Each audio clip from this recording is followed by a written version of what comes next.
Halo, perkenalkan saya Emmanuel Stefani Diye, NIM 20G40020, Program Studi Akuntansi dan Sistem Informasi Fakultas Ekonomi dan Bisnis Unika Studio Pranoto Semarang. Pada video kali ini saya akan membahas artikel ilmiah yang berjudul Religion and Mental Health from the Protestant Perspective yang ditulis oleh H. Newton Maloney. Artikel ini menuliskan tentang menghubungkan kesehatan atau kedokteran dengan agama tidaklah sulit. Foucault menghubungkan kesehatan atau kedokteran dengan tradisi agama dan lebih buruk lagi spesifiknya tradisi IC jauh lebih problematis. Untuk pendapat yang benar tentang kesehatan umum, bahkan lebih benar dari kesehatan mental saat itu terkait dengan tradisi Protestan atau lebih baik lagi tradisi. Banyak gereja didefinisikan sebagai Protestan karena mereka bukan Katolik.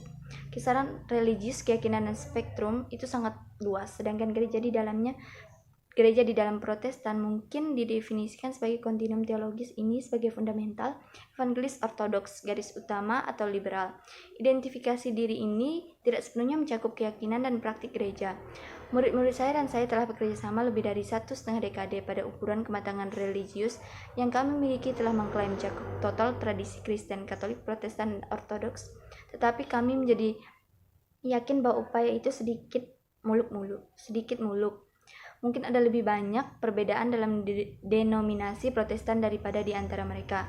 Namun demikian, mungkin memang ada beberapa penekanan Protestan yang dapat berdampak signifikan terhadap kesehatan mental. Keberagaman di antara Protestan dipertimbangkan oleh ini. Semua orang memang hidup dalam tradisi seperti Marty dan Fox 1982 mencatat, tetapi saya menjadi yakin bahwa beberapa orang lebih percaya diri, pandai dan berkomitmen pada tradisi khusus mereka daripada yang lain. Percaya bahwa dapat dianggap mereka menerapkan label pada diri sendiri seperti Protestan. Berarti sesuatu yang signifikan, kecuali jika hal itu menyeratkan keterlibatan yang lebih besar dari rata-rata dan komitmen. Psikolog agama Israel Benjamin B. Helmy 1986 menyimpulkan bahwa sebagian besar label religius tidak lebih dari sekedar menyediakan sosial identitas. Identitas sosial terdiri dari berbagai label yang mencerminkan berbagai peran dan asosiasi. Agama adalah salah satunya. Meskipun saya pikir B. Helmy terlalu pesimis mengatakan bahwa satu-satunya hal yang dikehendaki oleh identitas agama prediksikan frekuensi kehadiran di beberapa jenis kegiatan keagamaan. Saya setuju keterlibatan rata-rata hingga kurang dari rata-rata akan hampir tidak berpengaruh pada Xavier Maloney 1995a. Karena itu, ketika memikirkan hubungan antara Protestan dan kesehatan mental, yang terbaik adalah memikirkan identitas sosial agama sebagai minat sadar, mirip dengan minat pada ukiran kayu atau musik klasik. Menipu sikap religius terhadap kesehatan mental seharusnya tidak berbeda. Beberapa kelompok Protestan yang layak dipertimbangkan yang mungkin mempengaruhi sikap terhadap kesehatan mental, termasuk yang sangat berkomitmen. Bachman 1968 merinci ini dalam Fortikar yang masuk akal tapi belum pernah diuji. Dia berpendapat bahwa tipe itu organisasi keagamaan di mana seorang berada mencerminkan perilaku dasar gaya kepribadian. Mereka yang gaya kepribadiannya verbal, Bachman berpendapat cenderung untuk bergabung dengan gereja reformasi dan baptis di mana pernyataan yang benar kepercayaan ditekankan. Mereka yang gaya kepribadiannya efektif cenderung untuk bergabung dengan gereja Wesley dan Pentakosta di mana pengalaman religius pribadinya ditekankan. Mereka yang gaya kepribadiannya berorientasi pada tindakan cenderung untuk bergabung dengan gereja Anabaptis seperti Quaker dan Brethren dan Mennonites di mana tindakan sosial ditekankan. Terakhir, mereka yang berkepribadian gaya halus cenderung bergabung dengan gereja Episkopal dan Lutheran di misteri ritual dan liturgi mana yang ditekankan. Perbedaan yang signifikan dalam pandangan dan Protestantisme kontinum ini mencerminkan dua fokus paralel. Sejauh mana kelompok tertentu melihat Alkitab, tradisi, pengalaman religius, dan pemikiran rasional sebagai sumber utama otoritasnya, dan B. kriteria modal yang digunakan kelompok tertentu untuk menilai apakah seorang itu religius atau tidak. Gereja Protestan Injil di mana pengalaman adalah sumber utama Torti yang telah mengalami peristiwa yang menghasilkan jaminan emosional. Salvation adalah kriteria penilaian siapa yang religius atau tidak. Gereja Protestan tradisional di mana tradisi sejarah menjadi sumber utamanya. kriteria dan otoritas dan kelibatan aktif dalam kelompok agama tertentu, penilaian tentang siapa yang religius atau tidak. Gereja Protestan liberal, di mana pemikiran rasional menjadi sumber utama, otoritas dan perilaku etis dalam kriteria penilaian siapa yang religius atau tidak. Bagaimana kesehatan mental diberikan? Anehnya, saat percaya Protestan, fundamentalis, dan liberal akan menjawab ini pertanyaan dengan cara yang sama tetapi untuk alasan yang berbeda. Keduanya akan menegaskan bahwa semangat dan kesehatan mental adalah keadaan pikiran yang berbeda yang tidak boleh disalahartikan. Bagaimana pernah bagi Protestan fundamentalis, mereka yang sehat secara rohani adalah mereka yang menaati perintah Tuhan yang berasal dari Alkitab, dan dengan demikian dikupas untuk pergi ke surga ketika mereka mati. Satu-satunya jenis kesehatan lainnya yang patut dipertimbangkan bagi kelompok ini adalah kesehatan fisik yang tidak ada hubungannya dengan spiritual kesehatan. Tidak ada entitas seperti kesehatan mental yang tidak identik dengan kesehatan spiritual. Mereka yang tertekan atau terganggu tidak taat kepada perintah Tuhan, tumpukan yang dipungut dari Alkitab. Tidak ada kesehatan mental non-spiritual. Itu seluruh gerakan kesehatan mental adalah upaya yang salah arah untuk mendefinisikan kesehatan mental di bagian ular isolasi dari agama atau pemahaman spiritual kehidupan. Wolfgang dan Wolfgang 1979. Umat Kristen liberal Protestan memahami kesehatan mental dengan cara yang sama dari perspektif yang sangat berbeda. Mereka yang juga berpendapat bahwa kesehatan mental adalah yang terbaik didefinisikan oleh konsep ketaatan, namun ketaatan bukanlah masalah dari etika pribadi dan keyakinan yang benar, dan lebih banyak masalah mematuhi kitab suci, panggilan untuk mencintai sesama dan bekerja untuk keadilan. Kesehatan mental adalah tindakan atas nama kesehatan sosial dan lingkungan. Menyangkal realitas kesehatan mental atau berpendapat bahwa kesehatan fisik sepenuhnya terpisah. Jika dilihat dari kesehatan spiritual, mereka pasti berpendapat bahwa kesehatan mental dikelilingi dan ditelan oleh kesehatan spiritual yang didefinisikan sebagai ketaatan pada ajaran Alkitabiah tentang ciptaan, keadilan, dan perdamaian.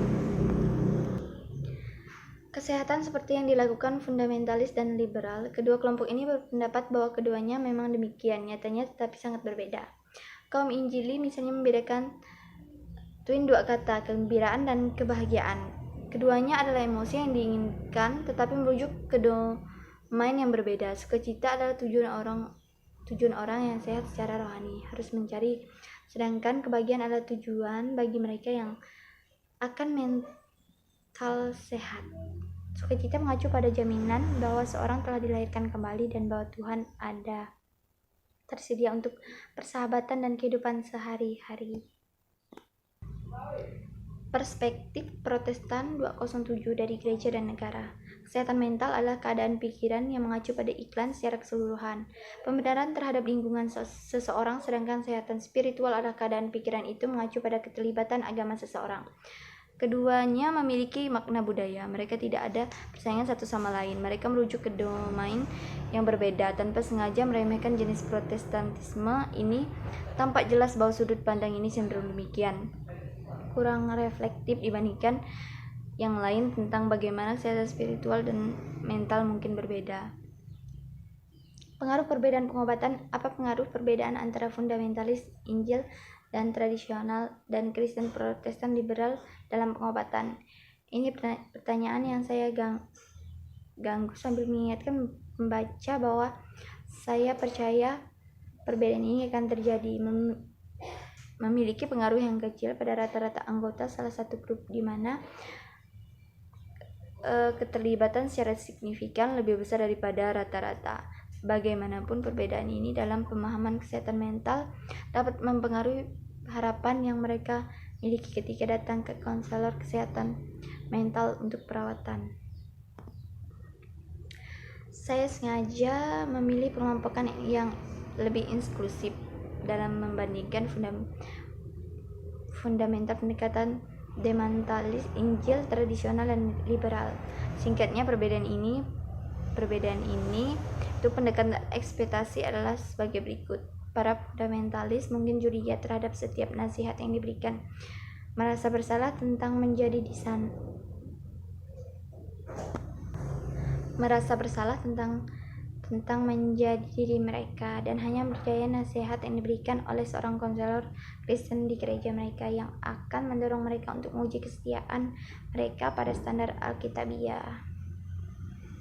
Kaum evangelis mungkin menerima nasihat yang mereka terima tetapi ingin menerimanya. Periksa kredensial para konselor dalam hal apakah mereka diri mereka yang terlahir kembali. Lebih lanjut, mereka mungkin mengharapkan konseling dimulai doa dan agar sumber kitab suci dan agama direkomendasikan dalamin. Kaum tradisionalis tidak akan mempertanyakan latar belakang religius para konselor, tapi ingin tahu apakah mereka terlatih dengan baik dalam keterampilan profesional. Mereka akan terkejut jika konselor mencampurkan pendekatan agama dan psikologis. Namun mereka tidak akan mengharapkan ini direkomendasikan oleh konselor.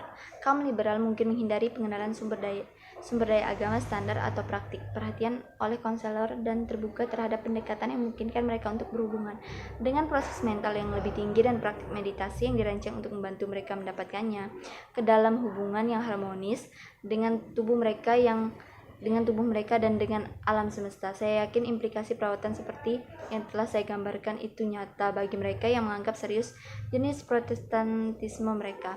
Di belakang aporsi yang saya buat tentang definisi kesehatan mental, tentang kebohongan antropologi, tentang sifat manusia, kosmologi, tentang esensi realitas, psikopatologi, tentang apa yang mengganggu perkembangan normal, teori penyembuhan tentang apa yang dapat memulihkan kesehatan orang, dan gagasan utopis tentang apa tujuan hidup menjadi Maloney 1995b. Ada konsistensi dalam asumsi dasar ini, hanya pada peserta yang sangat terlibat, seperti yang telah berulang kali saya catat, tetapi di mana ini praduga bekerja seseorang dapat berasumsi bahwa mereka akan mempengaruhi harapan pengobatan. Di antara pendekatan fundamentalis penulisan J. Adams merupakan contoh klasik bukunya Competent to Counsel 1970 dan More Mission A Theology of Christian Counseling 1979 dengan tegas menyatakan kriteria Alkitabiah untuk pria, kesehatan dan sarana untuk mencapainya. Konseling psikologis yang analisis kognisi dan perasaan tidak ada gunanya. Perubahan hanya bisa datang dari pemahaman dan menaati hukum kehidupan seperti yang terkandung dalam Alkitab. Di antara Protestan tradisional, Albert Bergin 1985 adalah seorang ahli teori perwakilan. Meskipun seorang Mormon, Bergin dengan jelas menganggap dirinya sebagai orang Kristen dan tulisannya menegaskan pentingnya partisipasi dalam tradisi agama untuk penyesuaian hidup.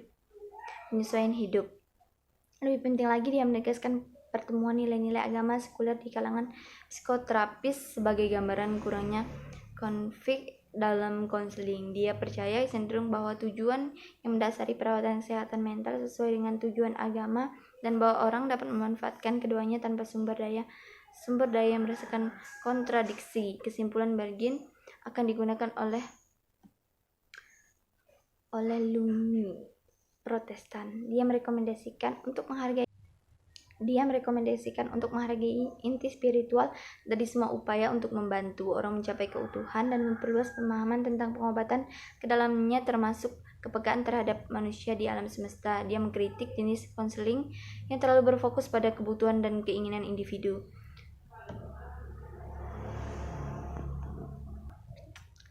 Dia mengusahakan jenis penyembuhan yang berasal dari perhatian untuk orang lain, tindakan untuk kepentingan keadilan sosial, saksi kesatuan seluruh ciptaan, dan kepedulian terhadap alam dunia. Pendekatan cleanable adalah bentuk terapi moral yang terlihat begitu jelas dalam tulisan Mediang O. Hobart Mower yang mengajurkan terapi integritas, sebuah pendekatan yang menunjukkan bahwa semua gangguan emosional disebabkan oleh rasa bersalah yang nyata, pelanggaran etika yang membutuhkan penataan ulang.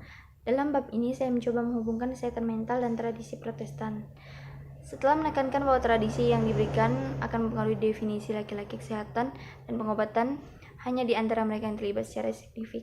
secara signifikan di atas tingkat rata-rata model 4 kali lipat. Untuk memahami perbedaan dalam Protestantisme diajukan fundamentalis, evangelis, tradisional, dan liberal. Kelompok Protestan dibandingkan atas dasar pemahaman mereka tentang otoritas dan kriteria religius mereka. Sekian dan terima kasih.